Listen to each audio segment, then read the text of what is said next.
ನಿನ್ನಿಂದಾಗಿ ಒಂದು ಮನೆ ಬೇಜಾರಾಗಿ ಕಣ್ಣೀರು ಹಾಕತ್ತೆ ಅನ್ನೋದಾದ್ರೆ ನಾನು ಎಲ್ಲಿಗೂ ಹೋಗಲ್ಲ ಮಾವ, ಇಲ್ಲೇ ಇರ್ತೀನಿ. ಕೊಟ್ಟಿರೋ ಮಾತನ್ನ ನಾನು ಉಳಿಸ್ಕೋತೀನಿ. ಪಾರು, ನೀನು ಏನು ಹೇಳ್ತಿದ್ಯಾ ಪಾರು? ನೀನು ತಿಟ ಹೇಳ್ತಿದ್ಯಾ? ಅಯ್ಯೋ ಶಿವನೇ, ಪಾರು ಗಾಳಿಗೆ ನನ್ನ ತೆಪ್ಪು ಕೇಳಿಸ್ಬಿಡ್ತಾ ಅಂತ ಗೊತ್ತಾಯ್ತಿಲ್ಲ. ಇನ್ನೊಂದ್ಕಿತ ಕೇಳು ಪಾರು, ಇನ್ನೊಂದ್ಕಿತ ಹೇಳು ಪಾರು. ನಾನು ಎಲ್ಲಿಗೂ ಹೋಗ್ತಿಲ್ಲ ಮಾವ, ಜೊತೆನೇ ಇರ್ತೀನಿ. ನಮ್ಮ ಜೊತೆಗಿದ್ಯಾ? ಓ ಮಗಳವ್ವ, ನಂಗೆ ನಂಬಕ್ಕೆ ಆಯ್ತಿಲ್ವಲ್ಲ? ನಂಬಲೇಬೇಕು ಮಾವ, ನಾನು ನಿರ್ಧಾರ ಮಾಡಿದ್ದೀನಿ. ನಿಮ್ಮನ್ನೆಲ್ಲ ಬಿಟ್ಟು ನಾನು ಎಲ್ಲಿಗೂ ಹೋಗಲ್ಲ. ಪಾರು ನಮ್ಮ ಜೊತೆ ಇರ್ತಾಳಂತೆ, ಪಾರು ನಮ್ಮ ಜೊತೆ ಇರ್ತಾಳಂತೆ, ಪಾರು ನಮ್ಮ ಜೊತೆ ಇರ್ತಾಳಂತೆ, ನಮ್ಮ ಜೊತೆ ಇರ್ತಾಳಂತೆ, ನಮ್ಮ ಜೊತೆ ಇರ್ತಾಳಂತೆ. ಅಲ್ಲ ರೀ, ಇದ್ಕಿದಂಗೆ ಪಾರು ದೇಶ ಬಿಟ್ಟು ಹೋಯ್ತಾವಳೆ ಅಂದ್ರೆ ಏನ್ ಅರ್ಥ? ಅದ್ಯಾಕ್ ಪಾರು ಹಿಂಗ್ ಮಾಡ್ತಾವಳೆ? ಲೇ, ಅವಳೇನ್ ಫಾರಿನ್ ಟೂರ್ಗೆ ಹೋಗ್ತಾ ಇದ್ದಾಳೆ ಅನ್ಕಂಡ್ಯಾ? ಡಾಕ್ಟ್ರು ಓದಕ್ ಹೋಯ್ತಾ ಇರೋದು. ಅಲ್ಲಿಂದ ಓದ್ಕೊಂಡು ಬಂದ್ಮೇಲೆ ದೊಡ್ಡ ಡಾಕ್ಟರ್ ಆಯ್ತಾಳೆ. ಫಾರಿನಲ್ಲಿ ಡಾಕ್ಟ್ರು ಓದ್ಕೊಂಡು ಬರೋದು ಸಣ್ಣ ವಿಷಯ ಅನ್ಕೊಂಡಳೆ ಜಯಕ್ಕ. ಅದೇ ಮತ್ತೆ ಮಾರಿಗುಡಿಲಿ ಮಿಲಿಟರಿ ಹೋಟ್ಲ್ ಓಪನ್ ಮಾಡೋದಕ್ಕೂ ಬೆಂಗಳೂರಲ್ಲಿ ಮಿಲಿಟರಿ ಹೋಟ್ಲ್ ಓಪನ್ ಮಾಡೋದಕ್ಕೂ ವ್ಯತ್ಯಾಸ ಇಲ್ವಾ? ಇದು ಹಂಗೆ. ಅಯ್ಯೋ, ಇವಮ್ಮ ಎಲ್ಲಿ ಹೋದ್ರು ಹೋಟ್ಲ್ ವಿಷಯಕ್ಕೆ ಬರ್ತಾಳಲ್ಲ. ಡಾಕ್ಟ್ರು ಓದ್ಕೊಂಡು ದೇಶ ಸೇವೆ ಮಾಡ್ತಾಳಂತೆ. ಅವಳು ಓದ್ಕೊಂಡು ಬಂದ್ರೆ ನಮ್ಮ ಊರಿಗೆ ಹೆಮ್ಮೆ ಅಲ್ವಾ? ಎಲ್ರು ನಿನ್ನ ಮಗನ ಥರನೇ ಇರ್ತಾರೆ ಅನ್ಕಂಡ್ಯಾ? ಹೋಗ್ತಿರೋದ್ ಪಾರು, ಕಳಿಸ್ತಿರೋ ಶಿವಣ್ಣ. ಮದುವೆ ನನ್ನ ಯಾಕೆ ಕೇಳಿತ್ಯಾ? ಅಂಥವ್ರ ಮಧ್ಯೆ ನೀನಿದ್ರೆ ಉದ್ಧಾರನಾದ್ರೂ ಆಯ್ತೀಯಾ ಅಂತ ಬೇವಕೂಫ್ ನನ್ನ ಮಗನೇ. ಮಾದೇವ, ನಿನಗೆ ಎಷ್ಟು ಸಲ ಹೇಳಿದ್ರು ಇದೇ ಕತೆ. ಮಗನ್ ಯಾಕ್ಲ ಹಂಗ್ ಬೈತ್ಯಾ? ನಾವು ಹೋಟ್ಲಲ್ಲಿದ್ದಾಗ ನಿಮ್ ಬಾವ ಅಲ್ಲಿ ಕೆಲಸ ಮಾಡೋರ್ನು ಕೂಡ ಒಂದ್ ಮಾತು ಗದ್ರದವ್ರಲ್ಲ. ನೀನ್ ನೋಡಿದ್ರೆ ಸ್ವಂತ ಮಗನೇ ಬಾಯಿಗೆ ಬಂದಂಗ್ ಬೈತಿಯಲ್ಲ. ಅಲ್ಲ ಕಣ್ಲ ಮಾದೇವ, ಮಗಿನ ಮಕ ನೋಡಿದ್ರೆ ನಿಂಗೆ ಅವನನ್ನ ಬೈಯಕ್ಕೆ ಹೆಂಗಾದ್ರೂ ಮನ್ಸ್ ಬತ್ತದ್ಲ?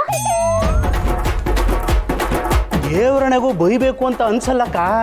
ಇವ್ ನೋಡಿದ್ರೆ ಮಚ್ಚಿ ತಗೊಂಡು ಕೊಚ್ಚು ಬಿಡ್ಬೇಕು ಅನ್ಸತ್ತೆ. ಮಾದೇವ, ಸ್ವಲ್ಪ ಸುಮ್ಕೆ ಇರ್ಲ. ಬಂದಾಗಿಂದ ನಾನು ನೋಡ್ತಾನೆ ಇದ್ದೀನಿ, ಅವನೇನ್ ಮಾಡ್ಬಾರ್ದು ಮಾಡೋರೆ ಅಂತ ಹಿಂಗಾಡ್ತೀಯ? ಮಾಡಿದಾನೆ ಅಂತಲ್ಲಕ್ಕ ಜಯಕ್ಕ, ಮಾಡಿಲ್ವಲ್ಲ ಅದಕ್ಕೆ ಬೈತಿರೋದು. ಹಿಂಗ್ ಮಾಡಕ್ ಬಿಟ್ರಲ್ವಾ, ಅವ್ನ್ ಏನ್ ಮಾಡಕ್ ಹೊರಟ್ರು ಹಾಳಾಗ್ ಹೋಗ್ತೀಯ, ಉದ್ದಾರ ಆಗಲ್ಲ ಅಂತ ಶಾಪ ಆಗ್ತಿರ್ತೀಯ. ನೋಡ್ಲಾ ಅವನ, ನೋಡಕ್ ಹೆಂಗ ಅವನೇ ನೋಡ್ಲಾ? ಒಳ್ಳೆ ಹೀರೋ ತರ ಅವನೇ ನೋಡು. ಜಯಕ್ಕ, ಇಷ್ಟು ದಿನ ಅವಳು ಅವನ ಜೊತೆಗೆ ಸೇರ್ಕೊಂಡು ಹಾಳು ಮಾಡಿರೋದೇ ಸಾಕು. ನೀನು ವಹಿಸ್ಕೊಂಡು ಬರ್ಬೇಡ. ಮಾದೇವ, ಸ್ವಲ್ಪ ಸುಮ್ಕಿರ್ಲ. ನಾನೊಂದು ವಿಷಯ ಹೇಳ್ತೀನಿ ಕೇಳು. ನಿಮ್ ಬಾವನ್ಗೆ ಅವ್ರ ಊರ್ ಕಡೆಗೆ ನಮ್ ಸೀನನ್ಗೆ ಒಂದ್ ಸಂಬಂಧ ನೋಡಕ್ ಹೇಳಿದೀನಿ. ಹುಡುಗ ಬೋ ಲಕ್ಷಣವಾಗವನೆ ಅಂತ ಕೂಡ ಹೇಳಿದೀನಿ. ಎಲ್ಲ ಅವರೇ ನೋಡ್ಕೋತಾರೆ, ನೀನ್ ಸುಮ್ನೆ ಇದ್ಬಿಡು. ಎಂಡ್ರು ಅನ್ನೋಳು ಒಬ್ಳು ಪಕ್ಕಕ್ಕೆ ಬಂದ್ರೆ ಎಲ್ರು ತಾನಾಗೆ ದಾರಿಗೆ ಬರ್ತಾರೆ. ಅದೇ ಹುಡುಗಿ ಹುಡ್ಕ ಟೆನ್ಷನ್ ನಿನಗೆ ಯಾಕೆ? ನಾನು ಅವಾಗಲೇ ಒಂದು ಒಳ್ಳೆ ಹುಡುಗಿನ ಹುಡ್ಕೊಂಡಿದ್ದೀನಿ. ಆದರೆ ಈ ವಿಷಯನ ನಿನ್ನ ತಮ್ಮಂಗೆ ಹೇಳಿದ್ರೆ 3 ಮಸಾಣದಲ್ಲಿರೋ ದೆವ್ವಗಳು ಬಂದಂಗೆ ಆಡ್ತಾನೆ. ಅದಕ್ಕೆ ಇವಾಗ ನೀನು ಬಂದಿದ್ಯಲ್ಲ, ನಿನ್ನ ಕಡೆಯಿಂದ ಮೆಲ್ಲು ಪೂಸಿಗೆ ಹೊಡೆದು ಪಿಂಕಿನೇ ನಾನು ಎಂಡ್ರಾಗಿ ಬರಬೇಕು. ಹಂಗೆ ಡೀಲ್ ಮಾಡ್ತೀನಿ.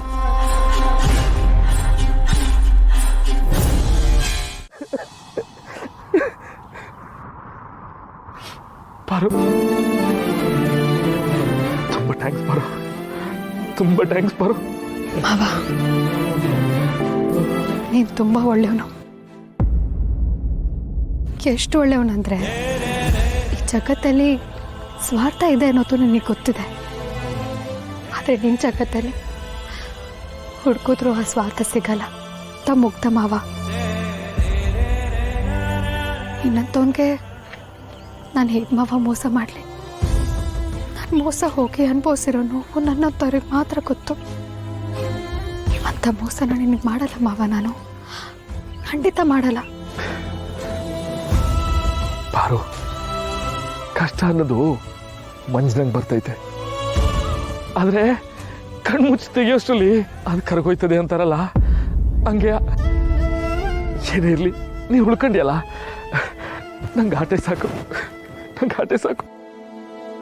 ಈ ವಿಷಯನ ಅತ್ತೆಗೂ ಮಾವಂಗೂ ತಂಗಿರಿಗೂ ಎಲ್ಲರಿಗೂ ಹೇಳ್ಬೇಕು. ಖುಷಿಗೆ ನಿಮಗೆ ಮಾತೇ ಬರ್ತಿಲ್ಲ ಅಲ್ವಾ?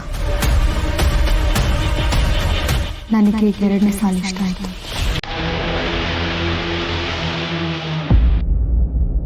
ಹಿತ ಶತ್ರುಗಳ ಆಶೀರ್ವಾದ.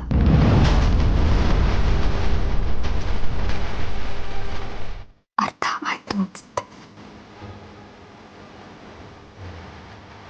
ರೀ, ಟೈಮ್ ಇಲ್ಲ. ನನಗಂತೂ ಮನೆ ಬಿಟ್ಟು ತುಂಬ ಹೊತ್ತಿರೋದಕ್ಕಂತೂ ಆಗದೇ ಇಲ್ಲ. ಬನ್ನಿ ಹೋಗೋಣ. ಬರ್ತೀನಿ ಅತ್ತೆ, ಪರ್ಸು ಬರ್ತೀನಿ. ಚಂದ್ರಯ್ಯ ಬರ್ತೀನಿ.